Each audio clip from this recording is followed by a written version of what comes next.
Então, a doutrina espírita é um conjunto de princípios e leis revelada pelos espíritos superiores, contida nas obras da codificação. E quando eu estudo a doutrina espírita, eu preciso entender que a doutrina espírita tem um objeto de estudo. Se a doutrina espírita tivesse como objeto de estudo o corpo físico, o material que existe do conhecimento científico é imenso, é maravilhoso. E se eu quiser só aprofundar essas questões, ela tem várias nuances. Mas o objeto de estudo da doutrina espírita não é o corpo físico. E aí nós aprendemos na doutrina espírita sobre o perispírito. Na realidade, eu ia fazer esse processo de desencarne aqui ao vivo, a cores para vocês. Mas é preferível fazer isso aqui, né? Para não dar nenhum problema. Então, veja. Então, eu percebo que o molde, né, que dá a estrutura do corpo físico é o perispírito. É nesse perispírito aqui que está todas as nossas ações mental-emocionais gravadas, aonde nós transferimos para a estrutura celular das dores, das dificuldades, das más formações congênitas, das estruturações mentais, modelos, né, que nós temos na nossa vida. Mas o objeto de estudo é o espírito. E, na realidade, diz os espíritos que não tem uma forma definida. Mas a sede das sensações, da percepção e do sentimento está no espírito. Não está no corpo, nem no perispírito. Ah, eu estou brabo hoje porque eu estou com dor de cabeça. Eu te respondi mal porque eu acordei com o pé esquerdo. Porque às vezes a gente acorda assim, né, com os dois pés esquerdos. E a gente bota a culpa em quem? No corpo. Diz Hahnemann, numa mensagem no capítulo 9 do Evangelho, não é o corpo que dá cólera, a raiva. Quem tem raiva é o espírito. Então, às vezes, eu coloco culpa no corpo para justificar o meu comportamento, às vezes, desastrado. Tem algo que acontece com as senhoras aí da mudança hormonal que eu evito de falar. Então, ao estudar a doutrina espírita, eu descubro o quê? Como é que eu vou entender, então, a filosofia espírita? É a partir de algumas questões que eu posso fazer e encontrar onde eu posso encontrar essas respostas. Então, por exemplo, se eu pergunto quem sou, que eu estou em dúvida, ainda tenho dúvida quem sou, então eu sugiro estudar o Livro dos Espíritos. E aí, quais são as questões que você pode ler no Livro dos Espíritos para entender e responder essa pergunta? Basta ler da questão 1 a 1019. Aí você tem uma ideia de quem você é. Aí você começa a aprender, começa a reconstruir o pensamento, começa a rever conceitos. Ah, então é assim que os espíritos orientam. Bom, e se a pergunta é, de onde eu vim? Porque a gente tem dúvida de onde veio. Tem gente que fala assim, eu não queria reencarnar. Tem outro, eu vim de Marte, eu vim de Plutão, eu vim de, sei lá, cada um fala que veio de um lugar. Na realidade, nós fazemos parte do mesmo grupo, se ligou à Terra. Nós estamos num processo evolutivo conjunto. E aí, onde que eu aprendo sobre isso? Aonde eu vou ter esse novo paradigma, de onde eu vim, essa nova visão? É na primeira parte do Livro dos Espíritos.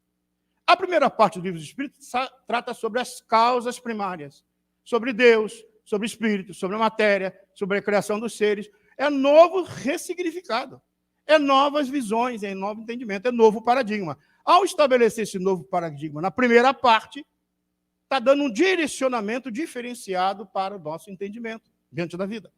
E aonde eu amplio esse conhecimento da primeira parte do Livro dos Espíritos, no livro A Gênese, que é da questão 1 a 329.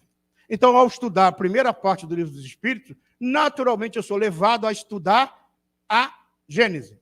O livro A Gênese, publicado por Allan Kardec, cada capítulo da Gênese que apresenta tem a ver com as ciências apresentadas pelos homens. O capítulo 3, por exemplo, que fala a respeito sobre a origem do bem e do mal, trata sobre sociologia, sobre psicologia, sobre política, sobre ciências do comportamento.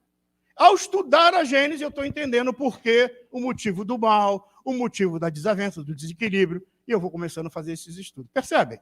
Então, quando eu começo a entender que o Espiritismo tem os elementos necessários para esse entendimento, me leva, naturalmente, a uma percepção diferente. Bom, e se a pergunta é, o que sinto? Porque às vezes a gente acha, né? Tem gente que pergunta assim, Sidney, eu estou vendo o espírito. Ainda mais o pessoal que agora está numa idade, né, intermediária ou tardia, que é dos 65 aos 100 e lá vai um pouquinho, aí começa a perceber o mundo espiritual. Sabe por quê? Porque já está se programando para voltar. Mas muitas das vezes se enganam achando que agora eu não sou médio, agora eu estou vendo os espíritos. Eu vou psicografar mais do que Chico Xavier. Só que começou meio tarde, né? Mas é uma visão errônea. Porque a criança, quando é pequenina, ela vê o mundo espiritual, mas não sabe lidar com ele. Agora, no final da nossa vida, quando a gente está já se programando para deixar o corpo físico, a gente começa a ver, agora com raciocínio lógico, de poder identificar a influência dos espíritos. Então, o que sinto? Recordo-me que certa feita, estando lendo, né, o Livro dos Médiuns, que eu comecei a doutrina espírita com 14 anos de idade. Hoje eu tenho 25, tá?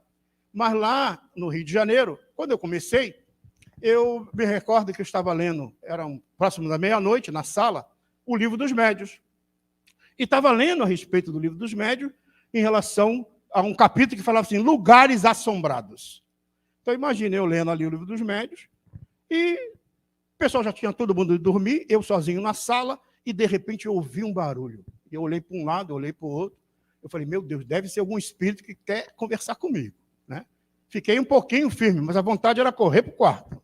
Bom, e aí voltei a ler, daqui a pouco de novo o barulho. Quando aconteceu o barulho de novo, eu já fiquei preocupado. A vontade é sair correndo, porque a gente, quando tem medo, a gente corre, entra embaixo do lençol e acha que vai estar protegido, né?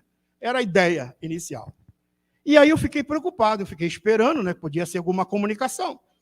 E aí eu olhei para um lado, olhei para o outro e tal, e vi que o barulho continuou, daqui a pouco o barulho aumentou um pouquinho mais, e de repente eu morava numa casa de taco, e no portal, assim, na porta, tinha um buraquinho, e saía uma baratinha correndo. Aí eu olhei, era barata. E voltei a ler o texto, orientado pelo codificador, que ele faz uns contrapontos de uma análise para a gente perceber.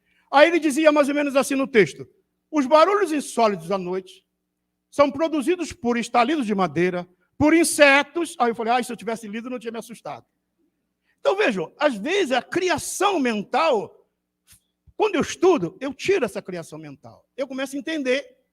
Aí eu comecei, falei, deve ser baratinha mesmo e tal. Aí fiquei lendo, aí eu fui entender, quando muitas das vezes as pessoas dizem que aquele lugar era assombrado. Às vezes são fatos que não foram explicados direito, corretamente. Então, por isso que, na segunda parte do Livro dos Espíritos, nós vamos tratar do mundo espírita, o mundo dos espíritos. Eu quero saber tudo o que acontece no mundo espiritual. Está aqui, ó. Primeira ação, número 1 aqui, ó. Eu saindo do mundo espiritual, entrando para o mundo corporal, reencarnando. O 2, saindo do mundo corporal, voltando para o mundo espiritual. O 3, estando no mundo espiritual. Um grupo enorme no mundo espiritual. Por exemplo, se nós somos cerca de 8 bilhões de seres na Terra, o número fora do corpo físico é 4 ou 5 vezes mais a população encarnada. Dá mais ou menos 5 para cada um, se a gente for dividir. Os meus estão lá no carro me esperando quando eu for embora. Porque muitos não querem entrar no centro espírita, ouvir palestra, quem pensar numa coisa dessa. Os obsessores, então, não vou entrar lá não, vou ficar aqui. E aí, eu sempre oriento as pessoas, quando forem embora, saiam rindo, pensamento elevado e no meio da multidão. Porque aí os obsessores estão lá embaixo na escada, vão olhar, cadê fulano? Aí não te acha, aí tu fica livre durante uma semana. Vai ter gente aberta olhando ali na porta quando sair, já estou vendo. E aí, imagina, tu ficar uma semana livre dessa influência espiritual, que coisa boa, né? Mas não te preocupa, não. Na primeira semana, passando a primeira semana, na primeira briga, na primeira discussão, primeiro pensamento negativo, aí ele lá, e continua a simbiose psíquica. Porque o nosso estado mental é que atrai os espíritos. Se eu tenho um estado mental bom, mente sã, corpo sã, mente sã. Então, se eu tenho um estado mental bom, eu atraio bons espíritos. É uma escolha.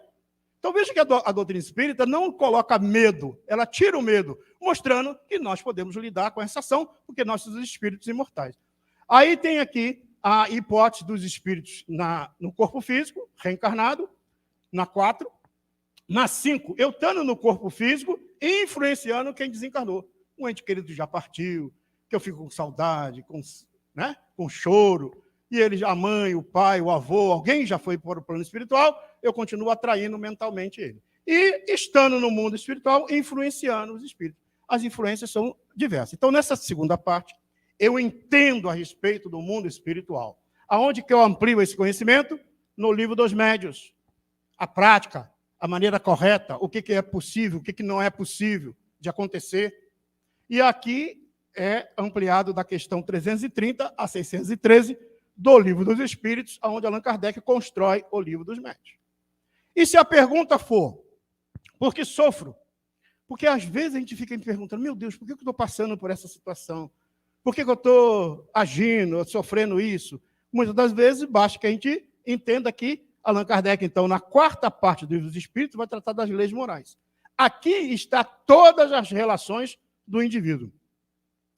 A relação do homem com Deus, com o próximo e com ele mesmo. Toda a nossa existência está atrelada a esse tipo de maneira de se relacionar. Como é que eu estou me relacionando com Deus? Como é que eu me relaciono com o outro? O outro que Deus colocou ao meu lado, seja o vizinho, o parente, o amigo, o irmão, alguém dentro da família, na sociedade. E como é que eu estou me relacionando comigo mesmo? O que eu estou entendendo que eu sou? Então, todo esse processo nos leva a essa nova construção. E aonde Allan Kardec amplia esse conhecimento? No livro O Evangelho segundo o Espiritismo, que é da questão 614 a 919. E, por último, nós vimos aqui na primeira parte, novo paradigma, para onde eu vou, né? De onde eu vim e para onde eu vou. Na segunda parte, eu vejo que sinto o mundo espiritual, eu entendo o mundo espiritual. Na terceira, eu encontro as leis que regem o mundo material e o mundo espiritual. O que falta? Consequências. Aonde eu vou entender essas consequências? É na quarta parte do Livro dos Espíritos, para onde eu vou. E aí ele vai tratar das esperanças e consolações. Mostrando justamente o quê? Das penas e gozos terrenos, das penas e gozos futuros. É aqui onde Allan Kardec vai questionar sobre a ressurreição da carne no último dia, o estado da alma. É daqui desse capítulo, dessa parte, da quarta parte do Livro dos Espíritos, que ele vai, então, estabelecer as linhas de análise lá no livro O Céu e o Inferno. Então, que é da questão 920 a 1019. Gente, se eu quero entender a doutrina espírita, é por aqui, ó. Essa é a estrutura, não tem outra. Eu posso até pegar alguns atalhos, conhecimento ali, acolá, buscar isso, aquilo, mas se eu não tiver essa visão aqui, integrada, desse conhecimento, eu não tenho como analisar as outras questões. É como se eu tivesse ainda faltando alguns elementos. É como se eu tivesse formado em uma cadeira qualquer. Vamos dar um exemplo aí na área da psicologia, por exemplo. E você se forma e no dia que tu se forma, alguém vira para ti e fala assim, e aí, o que tu achou da teoria freudiana? Aí tu fala, Freud? Eu nem sei quem é. Olha, você é psicólogo, pode não concordar com a teoria freudiana, mas não saber quem é Freud é a mesma coisa o espírita. Você é espírita e você não sabe da doutrina espírita, não conhece a doutrina espírita. Mas eu estou aqui, eu estou vindo nas palestras, eu gosto das palestras de A, de B, de C, maravilha. Mas é preciso que eu, cada um em particular, crie a sua maneira de entendimento para a construção. Porque a doutrina espírita é de livre exame. A doutrina espírita não tem sábios, não tem doutores, só tem um mestre, que é Jesus. Ninguém é doutor em espiritismo. Por isso que é importante que cada um, ao pegar esse conhecimento, não importa a faixa etária, que esteja, por exemplo, os jovens da nossa casa espírita, estudam o Livro dos Espíritos. Os jovens de 13, 14, 15, 16 anos estão estudando o Livro dos Espíritos, questionam, perguntam, questão por questão. A construção do pensamento. Então, precisa-se ter uma proposta diferenciada para a humanidade. Por quê? Porque é essa construção que vai mudar os quadros da nossa sociedade. E é aqui que é a porta de entrada da doutrina espírita. Eu entrando por aqui, eu não vou ter dificuldade de perceber esse conhecimento. O Espiritismo é a chave com o auxílio do qual tudo se explica de modo fácil.